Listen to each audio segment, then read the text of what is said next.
Marines and the way he leapfrogged his first tank up, you know, just being safe. A lot of players just want to come straight over here and do their damage, but he sieged one back there almost by the oGsNada and started leapfrogging those other two up. So solid little harassment there. Morrow's had to actually pull all his drones, and he's going to have to do it again because there's tanks here again. So the tank going after, you know, Marines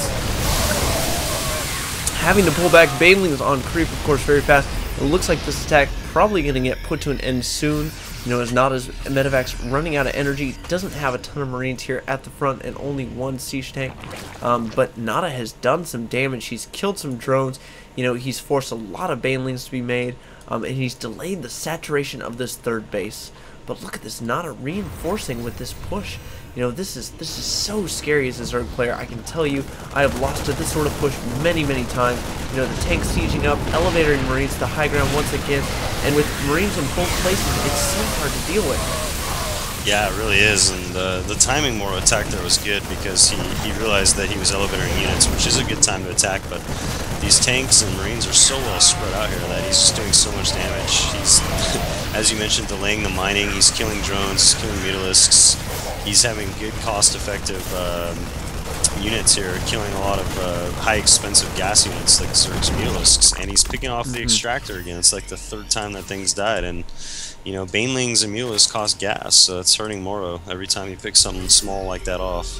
I feel like the thing we're missing from Morrow's, you know, game plan right now is counterattacks. I mean, if we look at this map, it is so wide open.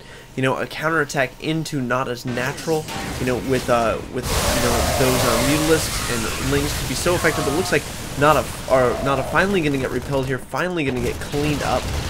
You know, with that last push there, Nada will probably either abandon these tanks or pick them up in the medevacs and fly them back. No, it looks like he's just continuing to reinforce. Yeah, I think Morrow with those injured mutalisks was probably a little scared to even poke out there just because of the way Nada's been streaming units in. He could have got 2 free siege tank kills because those Marines were nowhere near there. Even with Stim, I don't think they would have made it in time, but unfortunately for him, it didn't happen, and as we speak, Nada actually dropping an orbital at his third below the rocks, choosing not to kill them, so he just wants to make sure he's getting some extra income, and turret going down there as well, prevent any mutalisk harassment, but he's in a real good position right here by the oGsNada. Morrow does have a third up though, so the game might be kind of evening out a little bit, I think. We'll have to see. The harvester count is just in Nada's favor by a mile though. It's 70 workers to 47 right now, which as a Zerg, you don't want to be in that position. That is some absolutely phenomenal macro by Nada. If he is at 70 workers, look at the saturation in that main, way oversaturated. He needs to transfer some of those to that gold, but I would recommend taking out those rocks first. Yeah, but you know what? He's not, and he's like, dude, I don't even need to. Oh, he's gonna send the Marauder who will like kill that thing in like 10 shots. You know, one Marauder, hero Marauder right there, doing 22 a shot. Those rocks do have armor, yeah, they do. So he's doing 22 a shot. In a while, he'll take that out, but look at this. We have a lot of Zerglings, a lot of Banelings morphing for Morrow. I think he might be trying to go for a bust on the natural. He is stabilized a little bit, or at least a bust to break this position. Look at this, Nada having crept up very slowly. This is the kind of, and we do see a push from Morrow. This is going to be huge. Nada reacting almost instantly, losing a ton of Marines though to those Banelings. And I don't know if he has the Marines to, oh, he does have the Marines to repel those Banelings. Yeah. But we see, Mutalisk rather, but we do see more Banelings in production. Well, his medevacs had a lot of energy built up, and that was really key to that battle. And I love how Nada doesn't overcommit to things. He just like had one tank just harassing that preventing that natural from being mined. Just one. And another push in by Morrow. He really wants to clean up this attack force, and has really been unsuccessful the entire game at doing so. Looks like he will take out that tank, but loses almost all his mutalisks, only has 3 badly injured ones left, 1 more mutalist in production, 14 banelings. I can't imagine that Morrow is going to hold on much longer. This battering he's taken at this expansion has really, really worn him down. He is not mining at all there. There are Marines on his high ground. Yeah, Nada is so freaking solid, man. His wings kicking off the Marines up elevator, but And there's the a Thor out here. GG. Yeah, GG. You I know, think not seeing a that so Thor out, much. really sealed the deal. You know, I mean, Mutalisk, you know, can be effective against that Marine, you know, medevac tank composition. But once a Thor gets out on the field, clumping your Mutalisk to pick off those tanks, suddenly just gets them all killed. Yeah, definitely. And you know what's amazing about that is Nada's just not only solid with his micro, but you mentioned his macro. He had 76 SCVs when the game ended.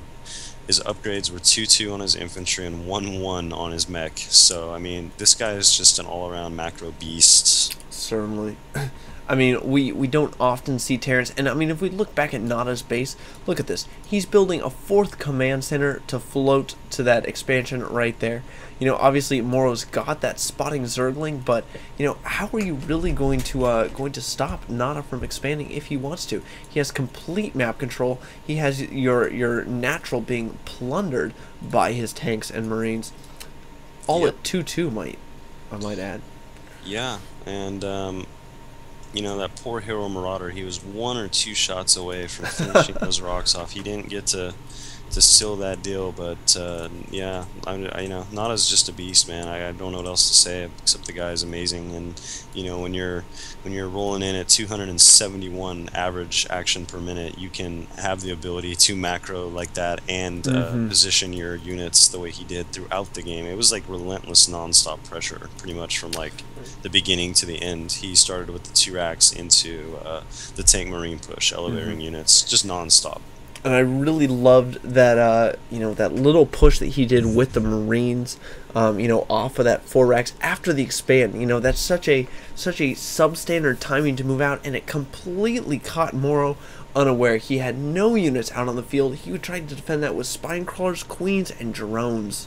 That's what won him the game, honestly. I mean, you never know how it would have turned out if that didn't happen. Morrow lost 20 drones in that. 25 workers. Yeah, something like that. Ridiculous amount of workers he killed right there. Plus, he picked off a queen, nearly injured, and Nearly almost killed killed the the other second one. one. Yeah, so yeah, those are the kind of attacks that win games sometimes. You know, they just throw you off, and Morrow definitely wasn't ready for it. And they certainly are, Rohans. And I think with that, we are going to be jumping out of this game. Again, this has been Gwyn and Rohans. This is GRStarcraft. Follow us on Twitter at twitter.com/GRStarcraft. You know, also follow us on YouTube. You can go to our YouTube channel at youtube.com/GRStarcraft. We'll be uploading more games just like this one. You know, we'll be searching around, looking for those just amazing replays to put up for you guys. You know, this an excellent example of, you know, oGsNada and his exceptional, you know, Terran vs. Zerg. Yeah, check us out on Twitter and GRStarcraft YouTube.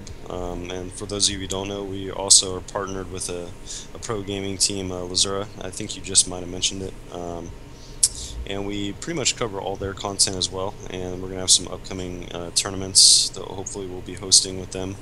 So it's a pretty exciting time. We're trying to grow. We appreciate any feedback, any suggestions, and you know, if you're running a smaller tournament or a bigger tournament, your mainline stuff, whatever, we are available to cast with some notice if you like our work. So please let us know. You can contact us at GRstarcraft@gmail.com as well. Certainly. And with that, we are signing out. Again, this is GR StarCraft.